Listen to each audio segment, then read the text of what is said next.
വേറെ പല ആളുകൾക്കുമുള്ള ടെൻഷൻ അവരുടെ ഉപജീവനത്തിൻ്റെ കാര്യമാണ്. അവരുടെ റിസ്ക് എന്താക്കും, മക്കളുടെ കാര്യം എന്താകും, എൻ്റെ കുടുംബത്തിൻ്റെ കാര്യം എന്താകും. അങ്ങനെ ഉപജീവനത്തെ സംബന്ധിച്ച്, ഭക്ഷണത്തെ സംബന്ധിച്ചുള്ള ടെൻഷനാണ് ആളുകൾക്ക്. അല്ലാഹു സുബ്ഹാനഹു വ തആല സൂറത്തുൽ അൻകബൂത്തിൽ 60 പറയുന്നത്, വകഅയ്യിൻ മിൻ ദാബത്തിൻ, ഈ ഭൂമിയിൽ എത്രയെത്ര ജീവജാലങ്ങളുണ്ട്, കരയിലും കടലിലും കാടുകളിലുമായിട്ട് എത്രയോ ജീവജാലങ്ങൾ.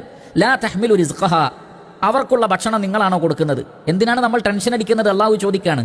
ഈ പ്രപഞ്ചത്തിലെ കോടാനുകോടി ജീവജാലങ്ങൾക്ക് ഭക്ഷണം കൊടുക്കുന്നവരാ ആരാണ്? നിങ്ങളാണോ? അല്ല, മറിച്ച് അല്ലാഹു യർസുഖുഹ, അള്ളാഹുവാണ് അതിനൊക്കെ ഭക്ഷണം കൊടുക്കുന്നത്. അതുകൊണ്ട് തന്നെ വഇയ്യാക്കും, നിങ്ങൾക്കുള്ള ഭക്ഷണവും അള്ളാഹു തരും. വഹുവസ് സമീഉൽ അലീം, അള്ളാഹു എല്ലാം കേൾക്കുന്നവനും എല്ലാം അറിയുന്നവനുമാണ്. അപ്പോൾ നമുക്കുള്ള ഭക്ഷണം അതാരാണ് നൽകുന്നത്? പ്രപഞ്ചത്തിലെ മുഴുവൻ ജീവജാലങ്ങൾക്കും ഭക്ഷണം കൊടുക്കുന്ന അള്ളാഹു. അവിടെ വല്ല കുറവും സംഭവിക്കുന്നുണ്ടോ? ഇല്ല. എങ്കിൽ നമ്മുടെ റിസ്കിൻ്റെ കാര്യത്തിലും അമിതമായ ടെൻഷൻ വേണ്ട. അധ്വാനിക്കണം, ജോലി ചെയ്യണം, കച്ചവടം ചെയ്യണം, നമ്മൾ ചെയ്യേണ്ട കാര്യങ്ങളൊക്കെ നമ്മൾ ചെയ്യുക. അതിൽ അമാദം കാണിക്കരുത്, അലസത കാണിക്കരുത്.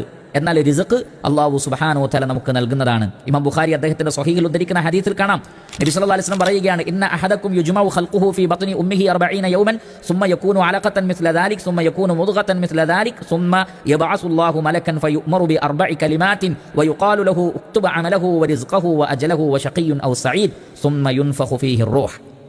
ഒരു ഉമ്മയുടെ ഗർഭാശയത്തിൽ ഒരു കുട്ടി വളരുമ്പോൾ 4 മാസമായി കഴിഞ്ഞാൽ ആത്മാവ് ഊതുന്നതിന് മുമ്പ്, റൂഹ് ഊതുന്നതിന് മുമ്പ് ഒരു മലക്കിനെ പറഞ്ഞയച്ച് 4 കാര്യങ്ങൾ എഴുതി വെക്കപ്പെടുന്നുണ്ട്.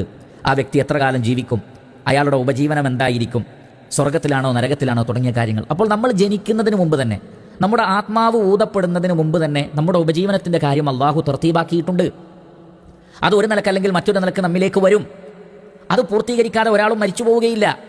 ഇമാം ഹാക്കിം റഹ്മത്തുള്ളാഹി അലൈഹി അദ്ദേഹത്തിന്റെ അൽ മുസ്തദറക്കിൽ ഉദ്ധരിക്കുന്ന ഹദീസിൽ കാണാം, ജാബിർ റളിയല്ലാഹു അൻഹു പറയുന്നു, അല്ലാഹുവിന്റെ റസൂൽ പറഞ്ഞു, ഇന്ന അഹദക്കും ലൻ യമൂത ഹത്താ യസ്തക്മില റിസ്ഖഹു, നിങ്ങളിൽ ഒരാളും തന്നെ തന്റെ ഉപജീവനം പൂർത്തീകരിക്കപ്പെടാതെ മരിച്ചു പോവുകയില്ല.